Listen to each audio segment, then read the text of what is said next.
Hello दोस्तों, स्वागत है आप सबका चाणक्य कोचिंग सेंटर के ऑफिशियल यूट्यूब चैनल पे। और मैं फिल इन द ब्लैंक्स की सेकंड वीडियो लेके आपके लिए आया हूँ आज।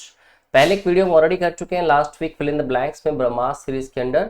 आज उसका पार्ट 2 है। 10 क्वेश्चंस हमने तब करे थे और 10 ही क्वेश्चंस आज भी करेंगे। तो चलिए शुरुआत करते हैं।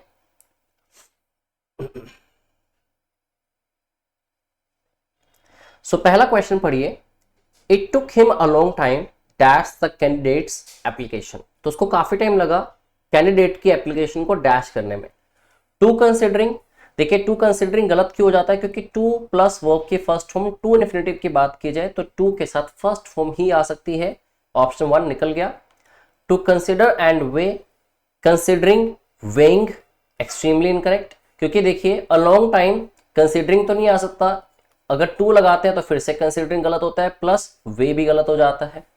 To consider and to weigh, ध्यान रखिए अगर आप एंड लगा के टू इन्फिनेटिव को 2 बार लगाते हैं तो this to should not be there. ठीक है, टू एक ही बार लगेगा, उसके बाद आप 2 वर्ब्स कनेक्ट कर सकते हैं एंड लगा के, दोनों वर्ब की फर्स्ट फॉर्म जिनको हम बेयर इन्फिनेटिव कहते हैं, इस वाली को। ठीक है, तो to consider and weigh, B option इसका करेक्ट आंसर हो जाता है। ठीक है, आई होप आप लोगों ने सॉल्व कर लिया होगा, आसान क्वेश्चन था। सेकेंड क्वेश्चन की बात करते हैं। ही कॉम्प्लीमेंटेड हर डैश डैश न्यू ड्रेस। ठीक है, तो ही कॉम्प्लीमेंटेड हर, ध्यान रखिए जब भी हम किसी चीज पे कमेंट करते हैं, देखो कमेंट एक ऐसा वर्ड है जो कि न्यूट्रल वर्ड कंसीडर किया जाता है इंग्लिश लैंग्वेज के अंदर। पॉजिटिव भी हो सकता है, नेगेटिव भी हो सकता है।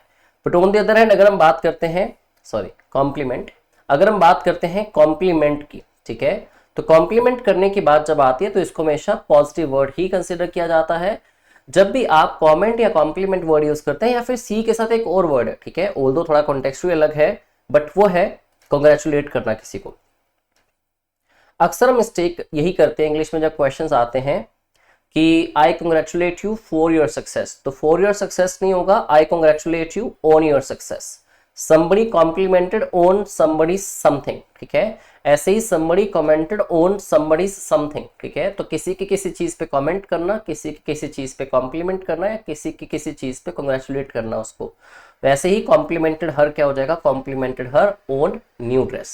Okay, next question. The lady's black purse which is on sale has a beautiful dash carved on it, जिसके लिए हमेशा क्यूरियोसिटी रहती है लेडीज को जब भी कोई वॉलेट परचेज करती हैं या पर्स परचेज करती हैं, या फिर इवन हम डफल बैग्स की बात करें या ट्रैवलिंग बैग्स की बात करें, तो उसके ऊपर जो एक लोगो प्रिंटेड होता है, ठीक है, या उस ब्रांड को कहीं ना कहीं हाईलाइट करने के लिए उसकी जो टैग लाइन है जो उसके ऊपर प्रिंटेड होती है, या फिर ऐसा कह लो एक काइंड ऑफ आपको डिफरेंट मटेरियल का, किसी मेटल का आपको ऊपर उसके लगा हुआ देख सकते हैं। वो लगा हुआ जो होता है वो क्या होता है, ठीक है, तो what is that? That is motive, patch, layout या स्कीमेटिक।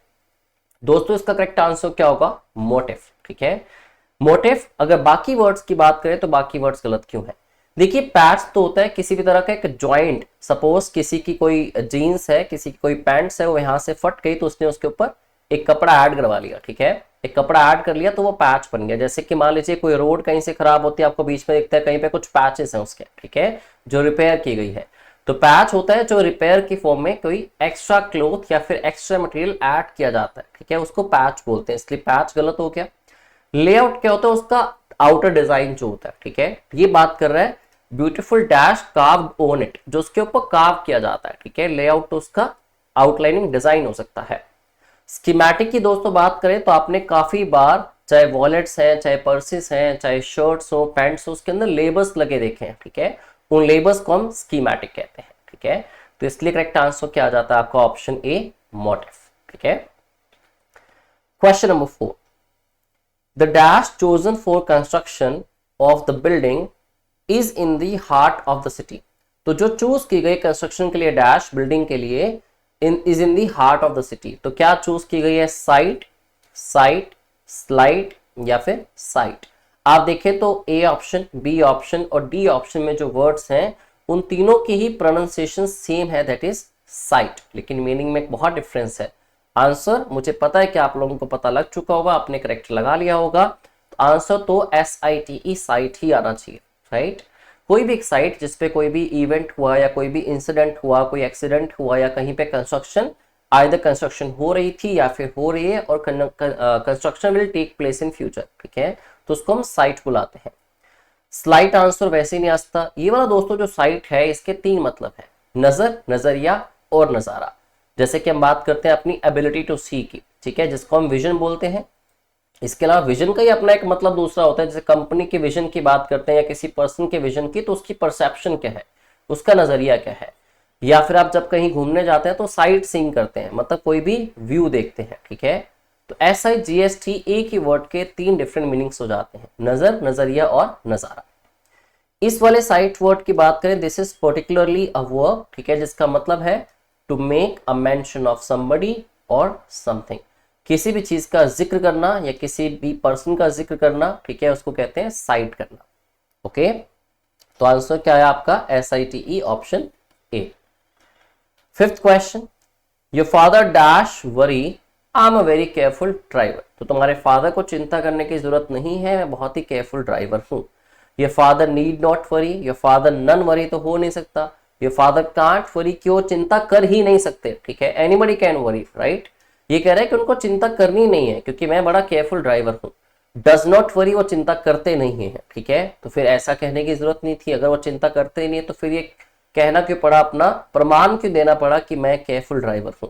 तो उनको चिंता नहीं करनी है, your father need not worry, ठीक है। और ध्यान रखिए मॉडल वर्ब होती है नीड टू, लेकिन इस नीड टू मॉडल वर्ब को अगर तो आप पॉजिटिव सेंटेंस में यूज करते हैं तो नीड टू ही यूज होता है, जैसे कि I need to focus on my work.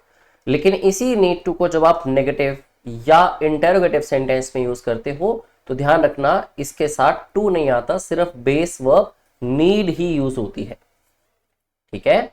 जैसे कि I need not focus on irrelevant activities या I need not do such task, ठीक है, तो आई नीड नॉट डू ताकि टू आएगा। ऐसे अगर आप इंटरोगेटिव सेंटेंस बनाते हैं जैसे कि नीड आई ट्रस्ट हिम या need I shout out loudly in the crowd, क्या मुझे ऐसा करना है, तो वहां पे भी टू रिमूव हो गया क्योंकि सेंटेंस इंटरोगेटिव था, ठीक है। तो ध्यान रखिए पॉजिटिव सेंटेंस में नीड टू होगा, नेगेटिव इंटरोगेटिव में टू यूज नहीं होना चाहिए साथ में, ठीक है। अगर टू आएगा तो वो भी मिस्टेक हो सकती है। Okay, question number 6, The union budget is likely to be presented on February 26, 2 days ahead of the dash date.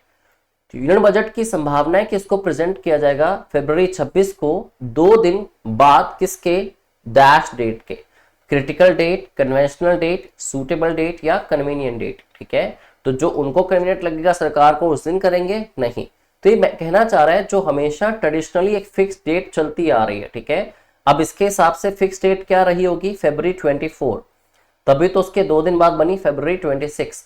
तो हर साल अगर फरवरी 24 को अनाउंस किया जाता है तो एक ऐसी डेट बन जाती है कन्वेंशनल डेट, ठीक है। जब भी कोई एक्टिविटी एक फिक्स्ड डेट को होती है for long period of time, it has been happening on the same day, ठीक है, that day is considered to be conventional, ठीक है। तो उसको कन्वेंशनल डेट कहा जाता है। तो ऑप्शन बी आपका करेक्ट आंसर होगा इस क्वेश्चन का। Question number 7, when will you had dash your assignment। अब अगर तो मैं कहता हूं when will you had in your assignment, इसका मतलब हो गया कि आप असाइनमेंट में सिर कब डालेंगे, ठीक है, तो ऑब्वियसली इनकरेक्ट होगा। अगर मैं कहता हूं when will you head into your assignment, तो head into जब हम कहते हैं तो head into का मतलब होता है किसी पर्टिकुलर डायरेक्शन में मूव करना, to move towards a direction। जैसे अगर मैं कहता हूं the army headed into north, ठीक है, तो आर्मी हेड हुई नॉर्थ की तरफ, मतलब उन्होंने नॉर्थ की तरफ मूव करना स्टार्ट किया। या फिर I am heading into south, मैं साउथ की तरफ जा रहा हूं, ठीक है। तो यहाँ पे तो बात असाइनमेंट के किसी पर्टिकुलर लोकेशन पे जाने की तो हो नहीं रही, किसी पर्टिकुलर डायरेक्शन की नहीं हो रही, तो इनटू भी रिमूव हो जाता है। अगर मैं हेड बैक यूज करता हूँ ऑप्शन बी में जो लिखा है, तो आपको पता होगा अगर मैं कहता हूँ हेड बैक, उसका मतलब है किसी पर्टिकुलर प्लेस पे वापस आना, लेकिन हेड बैक के साथ तो टू भी जरूरी है। When will you head back to the city, when will you head back to work, ठीक है। लेकिन बाद में बात भी किसकी हुई है, असाइनमेंट की, और दूसरी बात टू भी यहाँ पे नहीं है, तो हेड बैक भी निकल जाता है। दोस्तों करेक्ट आंसर होगा हेड डाउन। कई लोग सोच रहे होंगे ये क्या क्यों हो सकता है, हेड डाउन का मतलब सिर नीचे करना होता है। अगर मैं कहता हूं I will put my head down, तो उसमें I will put my head down, वहां पे डाउन एडवर्ब हो जाती है। लेकिन आप लोगों ने फ्रेजल वर्ब का कॉन्सेप्ट में भी पढ़ा होगा। फ्रेजल वर्ब का मतलब क्या होता है, when a verb accompanied by a preposition carries a new different meaning, दोनों का मिलके जो एक नया मीनिंग क्रिएट होता है, that is called a phrasal verb, जिसकी नॉलेज बहुत ही इंपॉर्टेंट है सारे एस्पिरेंट्स के लिए, क्योंकि it is just like vocabulary. जैसे आप वोकैब को लर्न करते हो वैसे आप फ्रेजल वर्ब्स को भी लर्न करना होगा आपको।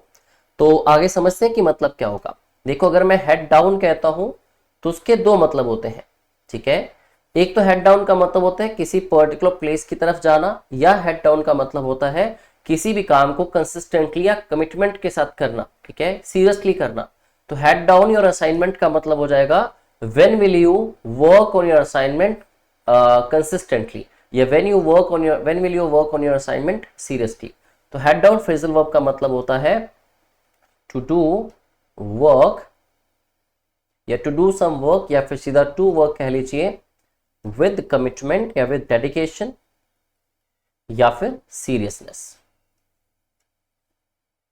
तो यही ये पूछ रहा था, अपनी असाइनमेंट को कब सीरियस लोगे तुम, या अपनी असाइनमेंट पे सीरियसली कब काम स्टार्ट करोगे, ठीक है।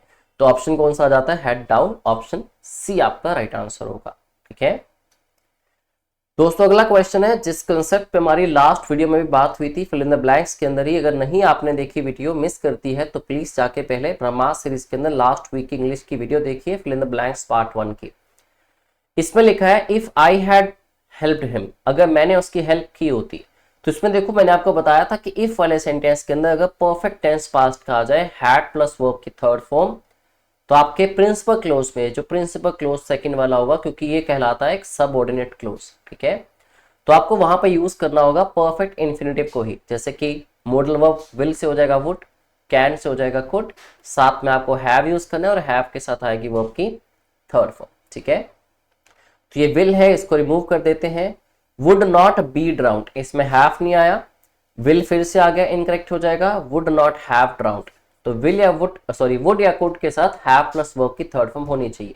तो सेंटेंस का मतलब बनता है अगर मैंने उसकी मदद की होती तो उसने डूबना नहीं था, he would not have drowned, ठीक है। 9th क्वेश्चन दोस्तों, dash the rain forest is very important. तो रेन फॉरेस्ट को डैश करना बहुत इंपॉर्टेंट है। If you do not want the flora and fauna found there to be extinct, अगर हम नहीं चाहते कि वहां की एनिमल लाइफ और प्लांट लाइफ एक्सटिंक्ट हो जाए, तो हमें रेन फॉरेस्ट को डैश करना है, रिजर्व करना है, डिस्ट्रॉय करना है, प्रिजर्व करना है, या फिर मेंटेन करना है। तो आप बताएंगे क्या आंसर होगा। यस, प्रिजर्व करना। रिजर्व करना होता है किस चीज को बचा के रखना, प्रिजर्व करना मतलब उसकी देखभाल करना, ठीक है, what ever the situation it is in, ठीक है। आप रिजर्व करते हैं, जैसे आप पानी को रिजर्वॉयर्स में रिजर्व करके रखते हैं, ठीक है, या अपने पास कुछ फंड्स रिजर्व करके रखते हैं, मतलब बचा के रखते हैं, उनको सेव करके रखते हैं। इससे रिजर्विंग नहीं हो सकता। अब फ्लोरा एंड फौना को एक्सटिंक्ट नहीं करना, तो डिस्ट्रॉय तो डेफिनेटली वर्ड नेगेटिव है, नहीं हो सकता। मेंटेन भी नहीं करना, प्रिजर्व करने की बात हो रही है कि हमें प्रिजर्व करना चाहिए हमारे जो रेन फॉरेस्ट हैं, या फिर हमारी जो फोना है, ठीक है, या फिर जो फ्लोरा है। अब फ्लोरा की बात करें तो that talks about plant life, फोना की बात करें that talks about animal life, ठीक है। अब दोनों का इंट्रीगेट रिलेशनशिप है। अगर प्लांट्स नहीं होंगे तो एनिमल्स खाएंगे कहां से, एनिमल्स नहीं होंगे तो उनको पॉलिनेशन में हेल्प कौन करेगा, प्लांट्स को, ठीक है। तो that is intricacy that you might know. Option C इस क्वेश्चन का करेक्ट आंसर होगा, okay. Now the last question, question number 10, most of the times problems stem dash a lack of proper training. तो ज्यादातर टाइम्स में देखा गया कि प्रॉब्लम पैदा कहां से होती है। स्टेम का मतलब होता है प्रॉब्लम का डिराइव होना, ठीक है। प्रॉब्लम का डिराइव होना कहां से पैदा होती है, तो कहां से, जब भी आप बात करते हैं किस चीज के ओरिजिन की, ठीक है, जब बात ओरिजिन की होती है तो आप कौन सी प्रेपोजिशन यूज करते हैं, फ्रॉम यूज करते हैं, ठीक है। तो आंसर आ जाएगा problem stem from a lack of proper training. Option C will be the right answer, ठीक है। I hope you liked the video. If you did that, please share it with your friends who are already preparing for SSC exams or railways exam. And if you like the video, please tap the like button and do subscribe the channel if you are new to the channel. Okay, thank you very much. Have a good day.